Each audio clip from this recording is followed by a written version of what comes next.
lakafaa karaa gubbaatti si mudate kan baay'ee si aarse.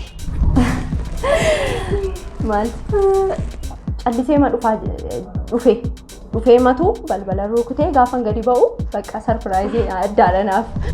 Shafoo. Filmii gaaddisa jaalalaa uummata wajjin taa'ee ilaalee nan dafqee. Hojjamtoota daawwattoota keenya Aanaa Entertainment sagantaalee garaagaraa bashannansiisoo barsiisoo itti fufiinsaan isiniif qabatee dhiyaateera. Isinis subscribe, share gochuudhaan mallattoo bilbilaa tuquudhaan maatii Aanaa Entertainment ta'uudhaan qophiilee keenyaan bohaara. Turtii gaarii Aanaa Entertainment wajjin.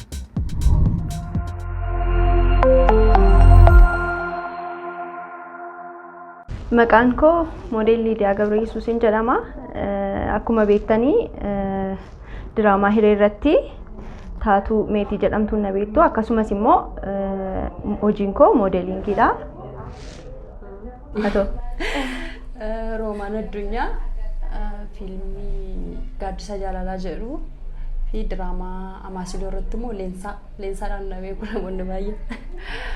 Hayyee akkam jiru jirra.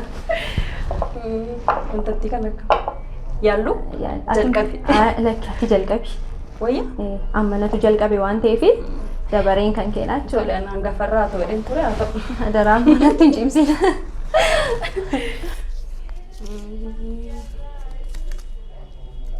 Gara hojii diraamaa fi fiilmii akkamitti galuu dandeessi? Gaaffii bareedduudha. Gara hojii diraamaa fiilmii gara hojii diraamaatti kan hin seene dura fedhiin qaba. Fedhii man qaburraan kan ka'e gara diraamaatti seenee yoo siin jedhee waan na sobsiisu miti jechuudha. Fedhan qaba. Akkuma fedha isaa qabu immoo carraa hojii nan argadhe, carraa hojii diraamaa hojjechuu nan argadhe. Achumaan hojiin baay'ee jaalladhu keessa seenee jechuudha. Qophooftee?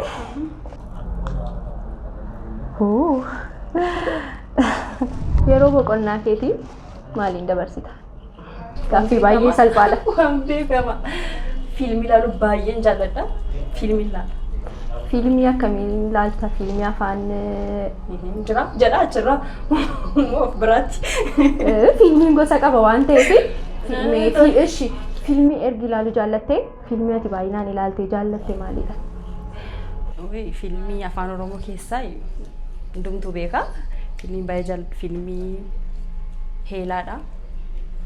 Heelaa irratti sanaan ala immoo fiilmii garaagaraa fiilmii afaan Ingiliffaallee waan tokko tokko na ilaalla. Ana miti amma.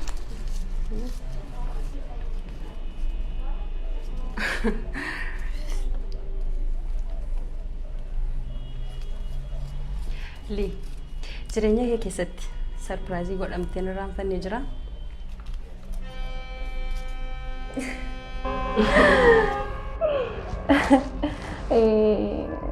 Sarpiraayiziin godhamee hin irraanfanne sarpiraayizii baay'eetu jira. Garuu kan hin irraanfanne Irraanfattee ammayyuu. no kan hin irraanfanne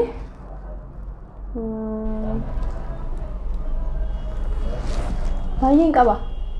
Kafanatti waan keessaa jaallatte. Waan keessaa jaalladhe sitti himu.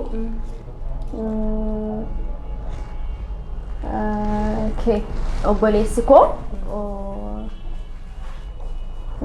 Geetuu jedhama. Baay'ee taphataadha.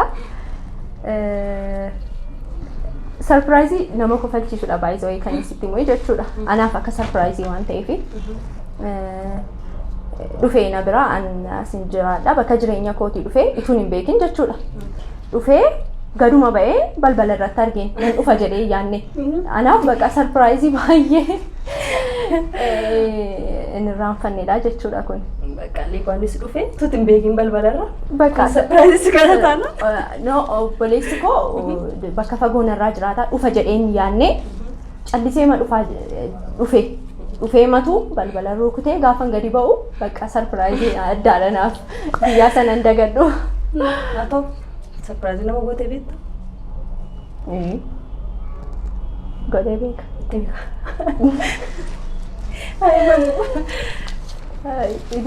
Kan itti na gaafattee deebisee waan hin ta'eef kan itti surprise godhe immoo naaf ta'u maaf hin dubbadhaare.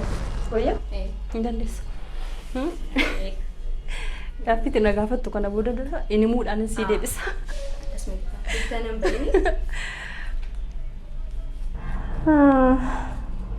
Oh. Qophooftee hojiiwwan hanga yoona hojjette keessaa kanatti iddoo guddaa kennituuf kamidha? Maaliif? Fiilmii koosa jalqabaa fiilmii Gaaddisa Jaalalaa fiilmiin baay'ee jaalladhuudha. Isa jalqabaadhaas anaaf intin baay'ee adda godhe isa jaalladhuuf isa jalqabaadha. Sanarrattuu fiilmii sanarratti illee Odaa Awaardii dorgomeen ture milkaa'uu baadhus baay'een hojii akka addaatti wanti ilaalu fiilmii Gaaddisa Jaalalaa hunduma isaanii caala isa jalqabaa waan ta'eef jechuudha. Jalqabaa kaameeraa hojii kan ittiin ol bareessisanidha. Fiilmii Gaaddisa Jaalalaa. Naaf deebi'eera sirriitti. Naaf tajaajiliste.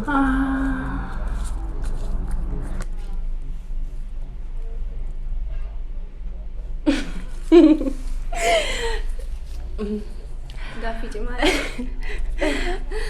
Sirriitti dhaggeeffadhu. Moodeelingii fi taphummaa keessaas tokko dirqama filadhu soo jedhamte isa kamiin filatta?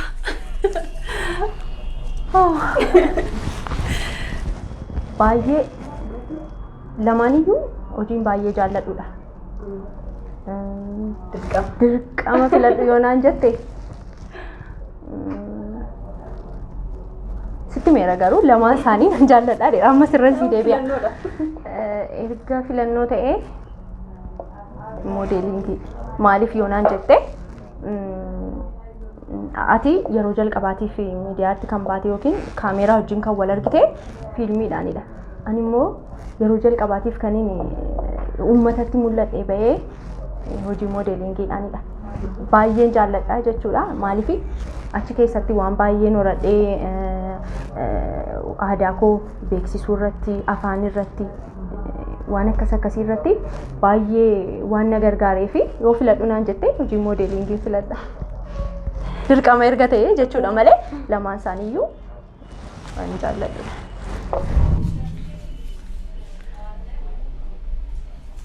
Gara hojii aartiitti akkamiin seente? Hojii aartiin an jaalladha durumaa qabee achi garaadhaan akkuma deemeen cabaam akkasiin argadhee nama wajjin wal baree ji'a jaan tokko baradheera. Sanaan fiilmii isa jalqabaa hojjedhe jechuudha. Waan an jaalladhuufin gara aartiitti seentee jechuudha. Bareedaadha. Inni qubsaamti? Qubsaadha. Fedhiin duwwaan garuu gara aartiitti nama galcha jettee namantaa?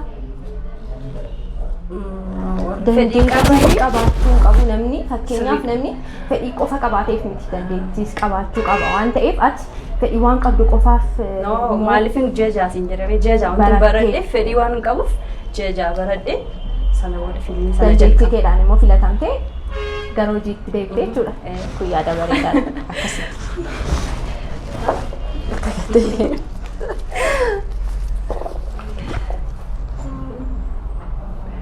Kayyoo kee fuuldura maaliin?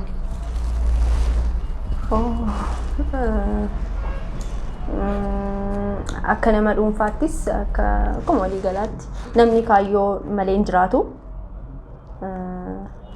Anis akkuma nama tokko kaayyoon qabaa jechuudha.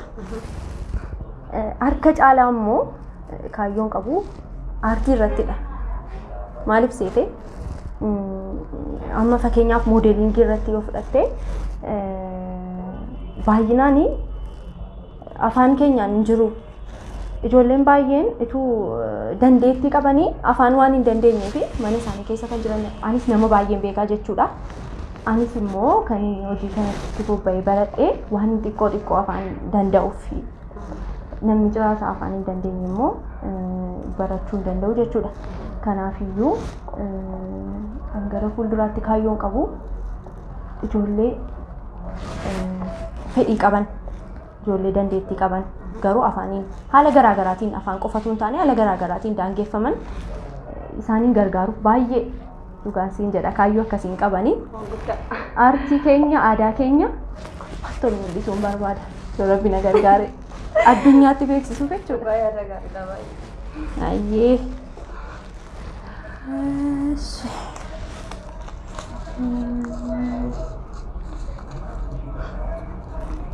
Rifachaa jirta?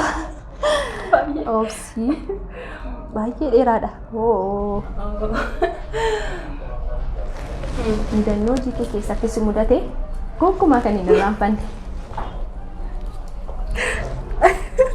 Mudannoo nama gufachiisu qabda jechuudha. Baay'ee garuu yeroo lamaan tokko taaseera kanan dura carraa akkasii argadhe masina naasaasuma waraabbii fiilmii jaalalaarra utuu jirru siinii galgalaati akka keessa ture bosona keessa ture achi bofatu ture beektaa duuba bofatu ture akka bosona duuni teenyee jiru sana natti himne arganiiru garuu baay'ee akkan soraadhu waan beekaniif natti himnaan jiru an deemee achi Masa hundumtu walitti himanii eegaa turan beektaa ammoo waraabbiin sun gara dhumaarra geenye irraa halkanii nutti dhiyee jira sun ammoo dhumuutti akkuma isaatti natti himeni gaafa waraabnee maal jennee bahuuf jennu footoo kaasanii footoodhaan natti agarsiisanii waan sirba akkas ture sodaattaa ni jitee nuun qabamtu innis itti himnaan jedhanii. Kuni mudannoo baay'ee badaadha. Maal isaan akkamittiin akkas gochuu danda'u? Yoo sitti himee ta'e. Warruuf jaallatu nedhiidha. Dhugaatti kun mudannoo baay'ee cimaa fi ulfaataadha. Yoomiyyuu kan raanfanne isa kanadha. Naa kamere. Dhumuutu.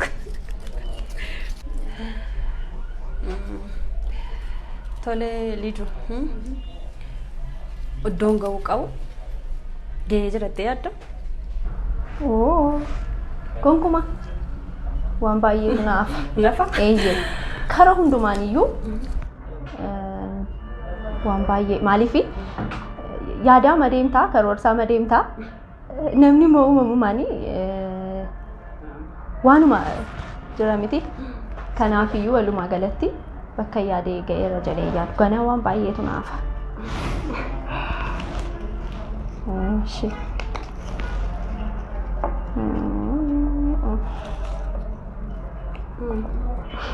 Suuta jedhu jireenya kee keessatti sarpiraayizii godhamtee hin irraanfanne jira. Ati yoo sarpiraayizii nama goote beekta?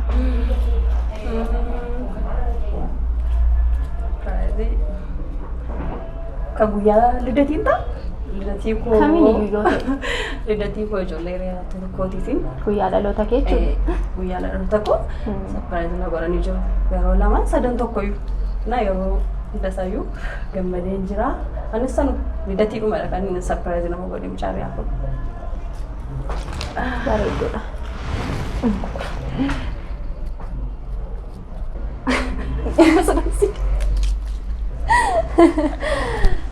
Si jedhamu didee.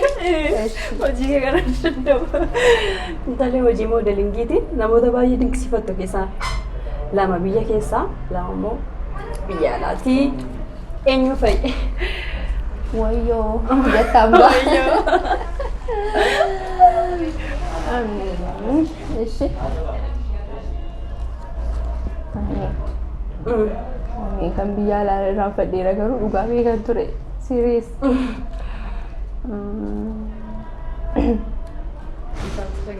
Ishi. Kan biyya keessaa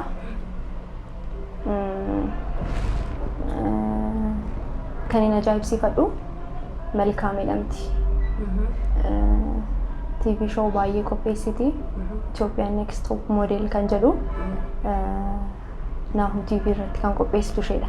Baay'een ajaa'ibsiifadha. Sababni isaa modeelota baay'ee baasti. Footoodhaan waan adda addaadhaan wal dorgomsiisti. Isheedha. Lammaffaan immoo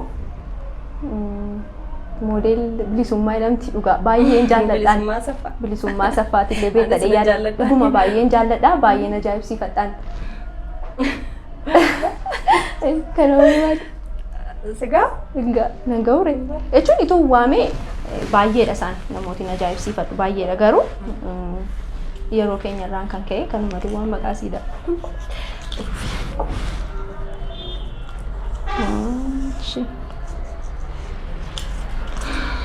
Tarreessii jedha. Tarreessi gaa. Shallukeen qophaa'uunis.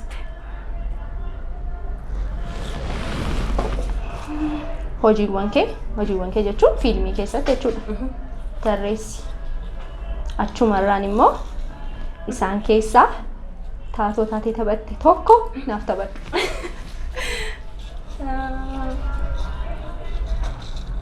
Jalqabaa Hojii kee iyyee.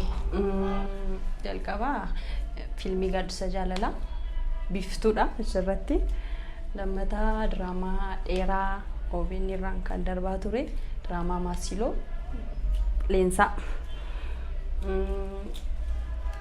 beeksisa garaagaraaf kilipii garaagaraas nan qaba. Isa kameessii taphadhu ture isa kilipii Kan fiilmii jedha. kan fiilmii jedha. Dogoggorsiin kan fiilmii jedha waan ta'eef kan taphatte keessaa tokko ta'e naa taphadhu. Taphachista akka nama sanaa taate. Rakkoon qabu.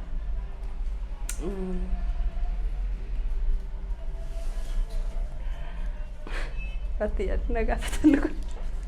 Gaaddisa Jaalalaa naaf taphadhu. Gaaddisa Jaalalaa irraa moo tole.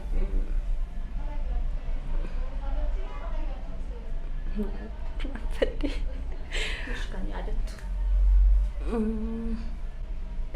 Itti naafti xiqqoo yoo siin ibsaa itti naafti. Ani yerootti akkas baatee galtu maal jettu si gaafadhee beekaa jedhan. Sanarratti arfeen waan nan jaallanniif fiqaa ittiin. Ngawwi waan nan jaallanniif. Natti himte malee eekko akti naan goone ammayyuu taanaan.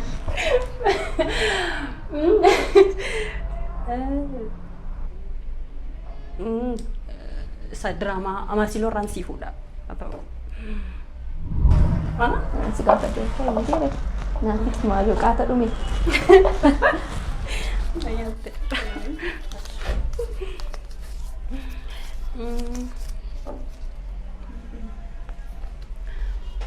Jireenya kee keessatti guyyaa baay'eetti gammadde.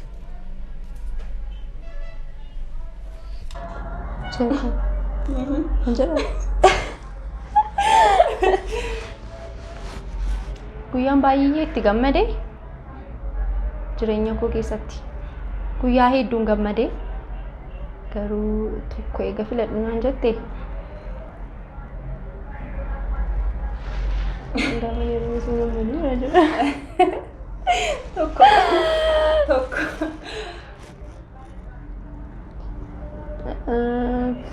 guyyaan itti gammade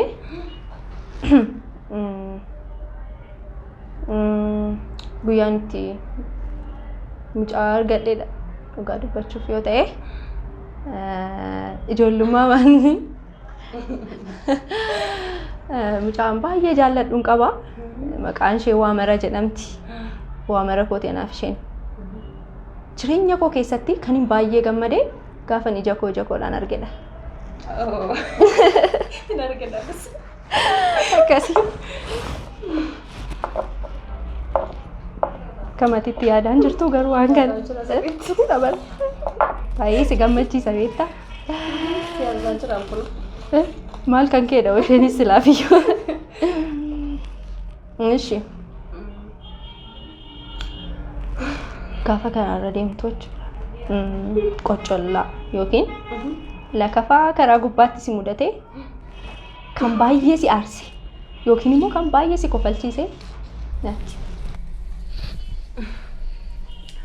Nan aarsu iyyuu nan kolfa hundasaayyuu waan barbaadan yoo isaan jedhaniyyuu. Maal siin jedhanii beekure? Ni fakkeenyaaf. Shafoo. Shafoo siin jedhu? Deemsan harkaa bada shafoo qabsaan jedhan. Ittuu deemsina jalaa badanaa. Si kofalchiisa moo si aarsaree kun? Waan tokko iyyuu natti hin fakkaatu. Oo. Barameera qaama. Qaama barbaadu isaan jedhan akka nama dhageenyetti yoo dabarte malee asitti saartee achitti saartee dandeessaani. Inni danda'amu. Kanaafiyyuu wanti si aarsee hin jiru. Anaaroo. Deebi'ee. Si deebi'eera sirrii.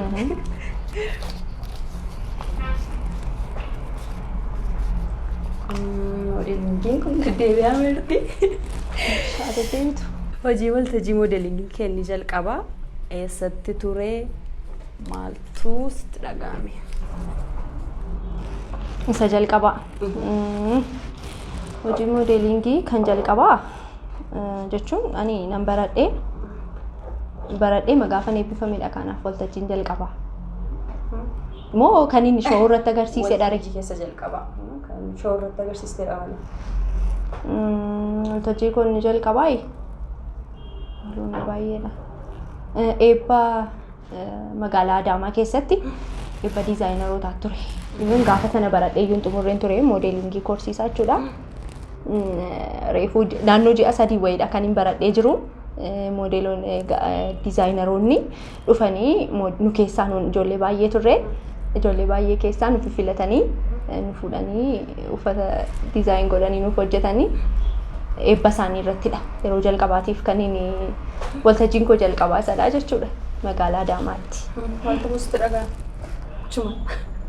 Baay'een gammade waan biraa maaltu natti dhaga'e. Naasuunis jira jalqaba waan ta'eef waluma keessaa wantichi garuu nan gammade. Deemsifaas harkaan banne?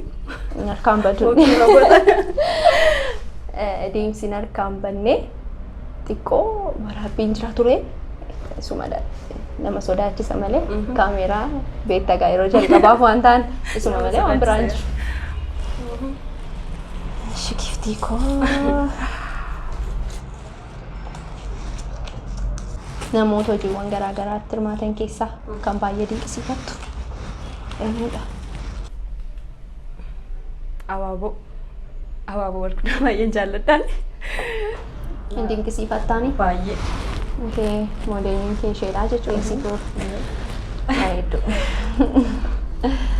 Abaaboonni maal keessa jirti? Aartii keessa? Abaaboo Warqinaan beekachuu barbaaddeeti mooti? Beeka. Akkuma irra deebisee natti hin tufidha malee. Aartii keessa beeka. Ishee.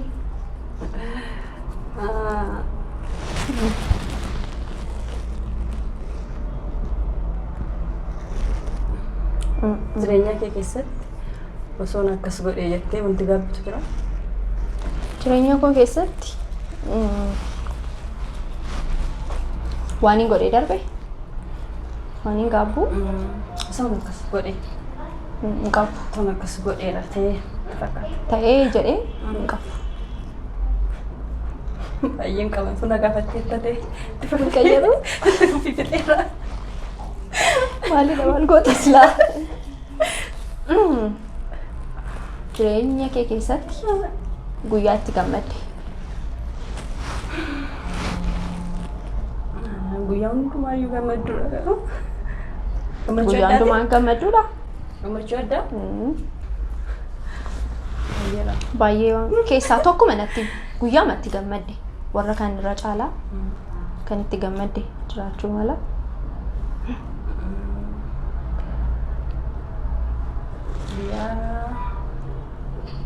Eebba fiilmiin ta'a? Hin danda'ama. Guyyaa eebba fiilmiin Hojii keetti argite waan ta'eef sagalee kee guyyaa eebba fiilmii gaaddisa jaalala uummata wajjin taa'ee ilaale nan dafqee. Baay'ee gammadde hojii kee jalqabaa waan ta'eef jechuudha. Baay'ee. Gaariidha.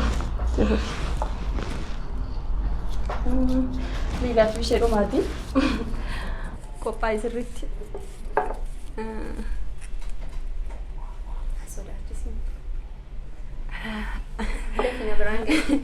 Ogummaa hojii kee wajjin wal qabate ilaalchi maatii keetii maal fakkaata? Ammoo si deeggaruu?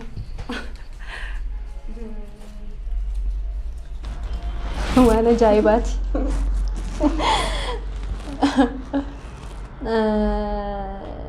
Hojii nama keessa jiru jechuun amman hojii aartii keessaa diraamaa irras moodelingii irras jechuudha miti. Jalqaba aartii keessaa kiliippiin hojjedhe waggaa 3 irraa jechuudha. Waggaa 3-4 ta'a. Achi irratti na arganii xiqqoo maatiin natti mufatanii jiru. Barbaadan akka waan akkasii keessa seenu. Maaliif gaafa sana hubannoo gahaan arganne isaan. Akka waan jira miti sirbituu wayii maal kanatti fakkaateetu fedhiin qaban turan garuu adeemsa keessa amansiisaanii dhufe amma irratti fudhatama qaba isaan birattis na jajjabeessu even gara jalqabaa irratti xiqqoo isheedha malee amma baay'ee na jajjabeessu. Illee akkasuma gaafa jalqaba kiliippii koo arganii roomaan sirba baafatteedhani diraamaan hojjedheen achirratti hin jedheen ibsuufis barbaachisaa maatiidha. Gaaffii isheedhuma. Baay'ee nama dhiba. Asumti deebisii akkasii Rakkoon qabu. Saspeensis gochuuf karoorri kee gara fuulduraa maalidha? karoorri koo gara fuulduraa aartii majjawaa wal qabatudha. Garuu aartii biraan immoo dizaayinerii ta'uun barbaada. Barumsa isaallee jalqabuuf aartiidhaaf Waan baay'ee bareedaadha. Ati diizaayinii naa baradhu ani immoo uffata keessiin beeksisaa jechuudha. Asumatti walii gallee darbuu qabna kana. rakkoon qabu. Baay'ee gaaffiin keenya xumuramee jira. Tolee kabajamtoota daawwattoota keenya qophii baay'ee bareedaa ture kanatti akka irraa barattanis akka itti bashannantanis abdii qabna. Egaa qophii keenya irraa kanuma irratti goolabna. Yeroo biraatiin tapha biraa qabannee isiniif dhiyaanna. Ammasitti nagaatti. Egaa kabajamtoota daawwattoota keenya turtii keenya hanga yoonaatti hedduu akka gammaddan abdii guddaa qabna. Yeroo dhiyootti kutaa lammaffaa isaa isiniif qabannee dhiyaanna. Kanaaf isinis share, subscribe gochuun mallattoo bilbilaa tuquu hin dagatinaa. Turtii gaarii.